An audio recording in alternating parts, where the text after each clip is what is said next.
പ്രേംലാലെ, അടുത്തത് നമ്മൾ പാകിസ്ഥാനിൽ നിന്നുള്ള ഒരു വാർത്തയാണ് നമ്മൾ ചർച്ച ചെയ്യാൻ പോകുന്നത്. നമുക്കറിയാം, കഴിഞ്ഞ ദിവസങ്ങളിൽ ഇമ്രാൻഖാൻ ജയിലിലായി, ഇമ്രാൻഖാനെ വധിച്ചുവെന്നും ജയിലിൽ അടച്ചപ്പെട്ടു എന്ന രീതിയിലൊക്കെ വാർത്തകളുണ്ടായിരുന്നു. ഇപ്പോഴിതാ ഇമ്രാൻഖാൻ്റെ സഹോദരി പാക് സൈനിക മേധാവി അസീം മുനീറിനെതിരെ രംഗത്തെത്തിയിരിക്കുകയാണ്. ഹിറ്റ്ലറിൻ്റെ കാലത്തേക്കാൾ മോശം ഭരണമാണ് പാകിസ്ഥാനിൽ അസീം മുനീറിൻ്റെ കാലത്ത് നടക്കുന്നതെന്നാണ് ഇമ്രാൻഖാൻ്റെ സഹോദരി ആരോപിക്കുന്നത്. എന്താണ് ഇതിന് പിന്നിൽ? തുഫയിലെ ഇതില് ഈ ഇമ്രാൻഖാന്റെ സഹോദരി നോറിൻ നിയാസി എന്നുള്ളതാണ് അവരുടെ പേര്. അവര് അവിടെ സർക്കാരിനെതിരെ, പാകിസ്ഥാൻ ഭരണകൂടത്തിനെതിരെ സമരം ചെയ്തുകൊണ്ടിരിക്കുകയാണ് ജയിലിന് മുമ്പിൽ. ആ സമയത്ത് അവിടെ നിന്നുകൊണ്ട് ഒരു ഇന്ത്യൻ മാധ്യമത്തോട് സംസാരിച്ചു. അതാണ് ഏറ്റവും ശ്രദ്ധേയമായ സംഗതി. അവിടെ ഭരണകൂടത്തിനെതിരായിട്ട്, പാകിസ്ഥാൻ ഭരണകൂടത്തിനെതിരായി നടക്കുന്ന സമരത്തെ സംബന്ധിച്ച് ഒരു ഇന്ത്യൻ മാധ്യമത്തോടു കൂടി പ്രതികരിച്ചാണ് നൂറിൻ നയാസി പാകിസ്ഥാനിലെ സൈനിക മേധാവി അസീം മുനീറിനെതിരെ ഗുരുതരമായ ആരോപണം ഉന്നയിക്കുന്നത്. അവർ പറയുന്നത്, ഞങ്ങളുടെ സഹോദരൻ ഇമ്രാൻഖാൻ, അദ്ദേഹത്തിന് ജയിലിൽ എന്ത് സംഭവിച്ചാലും അതിന്റെ ഉത്തരവാദി പാക് സൈനിക മേധാവി അസീം മുനീർ ആണ് എന്നാണ് അവർ പറയുന്നത്. അതിന് കാരണം, ഇമ്രാൻഖാൻ തന്നെ നേരത്തെ പറഞ്ഞിരുന്നു, തനിക്ക് 2024 അദ്ദേഹം ജയിലിൽ നിന്ന് എഴുതിയ ഒരു പത്രക്കുറിപ്പിൽ പറഞ്ഞിരുന്നത്, തനിക്ക് എന്ത് സംഭവിച്ചാലും അതിന് ഉത്തരവാദി അസീം മുനീർ ആയിരിക്കും എന്ന് ഇമ്രാൻഖാൻ നേരത്തെ തന്നെ പറഞ്ഞിരുന്നു. അപ്പൊ ഇവിടെയും അദ്ദേഹത്തിന്റെ സഹോദരിമാർ ജയിലിന് മുമ്പിൽ വലിയ സമരം ചെയ്യുകയായിരുന്നു. അതിന്റെ കൂട്ടത്തിലാണ് ഇപ്പോൾ പറയുന്നത്. അതായത് അസീം മുനീറിന്റെ കീഴിൽ, അല്ലെങ്കിൽ അസീം മുനീർ ആണ് ഇപ്പോൾ പാകിസ്ഥാനിലെ യഥാർത്ഥ ഭരണാധികാരി. അത് അസീം മുനീറിന്റെ കീഴിൽ പാകിസ്ഥാൻ എന്ന് പറയുന്നത് ഹിറ്റ്ലറിന്റെ ഭരണകാലത്ത് ജർമ്മനിയേക്കാൾ കഷ്ടമായി ഇപ്പൊ പാകിസ്ഥാൻ മാറി എന്നുള്ളതാണ് അവരുടെ ആരോപണം. ഇപ്പൊ ഹിറ്റ്ലർ എന്താണ് അവിടെ ചെയ്തിരുന്നത് നമുക്കറിയാമല്ലോ. തന്റെ വിരോധികളായിട്ടുള്ള രാഷ്ട്രീയ എതിരാളികളെയൊക്കെ ഉന്മൂലനം ചെയ്തുകൊണ്ട് തന്റെ ഏകാധിപത്യം സ്ഥാപിച്ച ഒരു ഭരണാധികാരിയായിരുന്നു ഹിറ്റ്ലർ, ഏകാധിപതിയായിരുന്നു ഹിറ്റ്ലർ. അതിന് സമാനമായിട്ട് ഒരു ചെറിയ ഹിറ്റ്ലറായി, അല്ലെങ്കിൽ ഒരു വലിയ ഹിറ്റ്ലറായിട്ട് അസീം മുനീർ പാകിസ്ഥാനിൽ മാറുന്നു എന്നാണ് നൂറിൻ നയാസി അവിടുന്ന് ആരോപിക്കുന്നത്. ഇപ്പോ കഴിഞ്ഞ ദിവസങ്ങളിലായിട്ട് ഇമ്രാൻഖാനെ പാർപ്പിച്ചിരിക്കുന്ന റാവൽപിണ്ടിയിലെ, പഞ്ചാബിലെ റാവൽപിണ്ടിയിലെ അദിയാല എന്ന് പറയുന്ന ജയിൽ, അതിന്റെ മുമ്പിൽ ലക്ഷക്കണക്കിന് വരുന്ന ഈ തെഹ്രീക്കെ ഇൻസാഫ് എന്ന് പറയുന്ന ഇമ്രാൻഖാന്റെ പാർട്ടിയിലെ പ്രവർത്തകർ വലിയ രീതിയിൽ സംഘടിച്ചിരുന്നു. വലിയ രീതിയിലുള്ള അക്രമാസക്തമായ ഒരു സമരം അവിടെ നടന്നിരുന്നു. ഇപ്പൊ നൂറിൻ നയാസി പറയുകയാണ്, ഇമ്രാൻഖാൻ ഒരു വാക്ക് മൂളിയാൽ ഈ തെഹ്രീക്കെ ഇൻസാഫ് പ്രവർത്തകർ ആ ജയില് കയ്യേറി, ജയിൽ അതിക്രമിച്ച് തകർത്ത് ഇമ്രാൻഖാനെ അവിടെ നിന്ന് മോചിപ്പിക്കും, അതിനുള്ള ആൾബലം ഞങ്ങൾക്കുണ്ട് എന്നാണ് അവർ പറയുന്നത്. അപ്പൊ അവരിവിടെ ആരോപിക്കുകയാണ്, കഴിഞ്ഞ 3 ആഴ്ചയായിട്ട് ഇമ്രാൻഖാനെ കുറിച്ചുള്ള ഒരു വിവരവും ഞങ്ങൾക്ക് കിട്ടുന്നില്ല.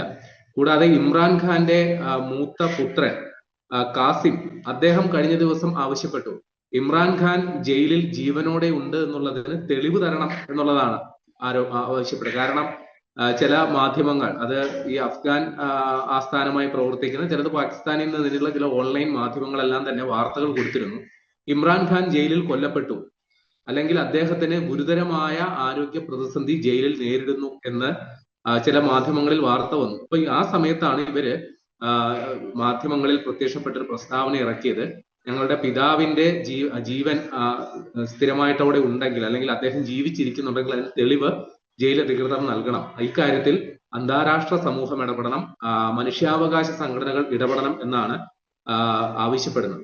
ഇപ്പൊ നൂറിൻ നയാസി ഇപ്പൊ പറയുന്നത്, അസീം മുനീറിന്റെ കാലത്ത് പാകിസ്ഥാൻ ഒരു ഇരുണ്ട യുഗത്തിലൂടെയാണ് കടന്നു പോകുന്നത്. കാര്യം, അസീം മുനീർ അവിടെ എല്ലാരെയും അടക്കി ഭരിക്കുന്നു, അദ്ദേഹത്തിന്റെ ഇംഗിതത്തിനനുസരിച്ച് കാര്യങ്ങൾ മുമ്പോട്ട് പോകുന്നു എന്നാണ് പറയുന്നത്. ഈ ഇമ്രാൻഖാന്റെ മോചനത്തിന് വേണ്ടി അവിടെ ജയിലിന് മുന്നിൽ പ്രതിഷേധിച്ച സ്ത്രീകൾക്കും കുട്ടികൾക്കുമെതിരെ അവിടെ സൈന്യം നിറയൊഴിക്കുന്ന ഒരു അവസ്ഥ വരെ എത്തി. അപ്പോ ഒരാഴ്ച മുമ്പാണ് ഈ ഇമ്രാൻഖാന്റെ മോചനവുമായി ബന്ധപ്പെട്ട് വലിയ രീതിയിലുള്ള സമരം ആ ജയിലിന് മുമ്പിൽ നടന്നത്.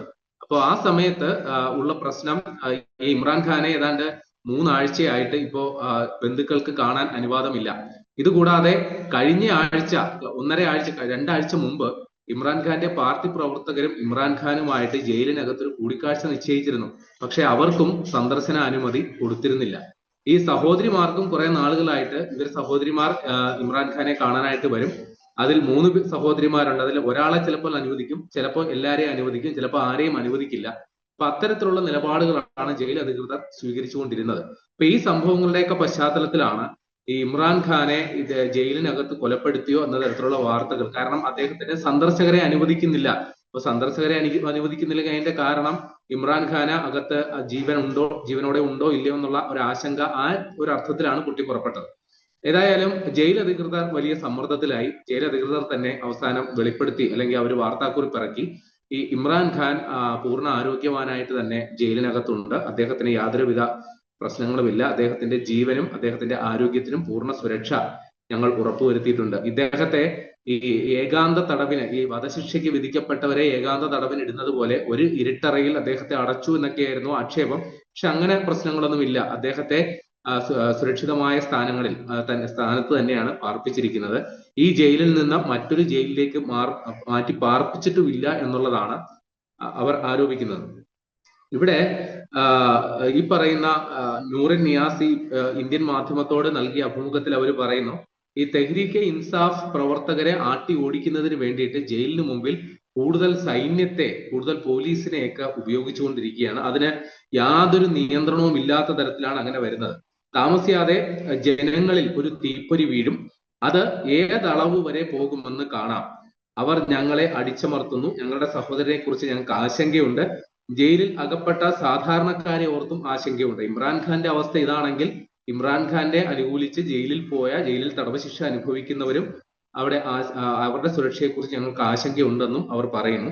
എന്നാൽ കഴിഞ്ഞ ദിവസം ഈ തെഹ്രീക്കെ ഇൻസാഫിന്റെ തന്നെ പ്രവർത്തകനും ഖൈബർ പഖ്തൂൺഖ്വ മുഖ്യമന്ത്രിയുമായ സൊഹൈൽ അഫ്രീദി അദ്ദേഹം ജയിലിൽ സന്ദർശിച്ചിരുന്നു. ഈ ആശങ്കകളൊക്കെ നിലനിൽക്കുന്ന സമയത്താണ് അദ്ദേഹത്തെ ഇമ്രാൻഖാനെ സന്ദർശിക്കാനായിട്ടുള്ള അനുവാദം നൽകിയിരുന്നു. അപ്പൊ ആ സമയത്ത് നമുക്ക് ഉറപ്പിക്കാം ഇമ്രാൻഖാൻ അദ്ദേഹത്തിന്റെ ജീവന് കുഴപ്പമൊന്നുമില്ല, അദ്ദേഹം ജീവനോടെ തന്നെ ഇരിക്കുന്നു എന്നുള്ളത്. പക്ഷെ വലിയ രീതിയിലുള്ള പ്രതിഷേധം അദ്ദേഹത്തിന്റെ പാർട്ടി പ്രവർത്തകർ ഉയർത്തുന്നുണ്ട്. കാരണം അദ്ദേഹത്തെ അന്യായമായിട്ടാണ് ജയിലിൽ പാർപ്പിച്ചിരിക്കുന്നത് എന്നുള്ളതാണ് പാകിസ്ഥാനിലെ പൊതുവികാരം, പ്രത്യേകിച്ച് അദ്ദേഹത്തിന്റെ പാർട്ടി പ്രവർത്തകർക്കുള്ളത്. 2022 ഓഗസ്റ്റിലാണ് അദ്ദേഹത്തെ സ്ഥാനഭ്രഷ്ടനാക്കപ്പെട്ടത്. കാരണം ഈ അസീം മുനീറിനെ അപ്രിയനായിരുന്നു അന്നത്തെ പ്രധാനമന്ത്രി. അങ്ങനെ അസീം മുനീർ ഗൂഢാലോചന നടത്തി തെഹ്രീക്കെ ഇൻസാഫ് പ്രവർത്തകരെ പ്രതിപക്ഷത്തുള്ളവരെയും കൂട്ടിച്ചേർന്ന് അവിടെ അവിശ്വാസ പ്രമേയം കൊണ്ടുവന്ന് അവിശ്വാസ പ്രമേയത്തിലൂടെ ആദ്യമായി ഒരു പാക് പ്രധാനമന്ത്രി പുറത്താകുന്നു എന്നൊരു പ്രത്യേകതയും കൂടിയുണ്ട്. അതിനുശേഷം 2023 അദ്ദേഹത്തെ ജയിലിൽ അടയ്ക്കുന്നത്. അതിന് നാമമാത്രമായ ഒരു അഴിമതി കേസാണ് ആദ്യം പൊങ്ങി വന്നത്. തോഷഖാര എന്ന് പറയുന്ന ഇമ്രാൻഖാൻ പൊതുപരിപാടികളിൽ പങ്കെടുത്തപ്പോൾ സ്വീകരിച്ച സമ്മാനങ്ങൾ വിറ്റ് അദ്ദേഹം സ്വന്തം ആവശ്യത്തിന് ചെലവഴിച്ചു എന്നുള്ളതായിരുന്നു ആരോപണം.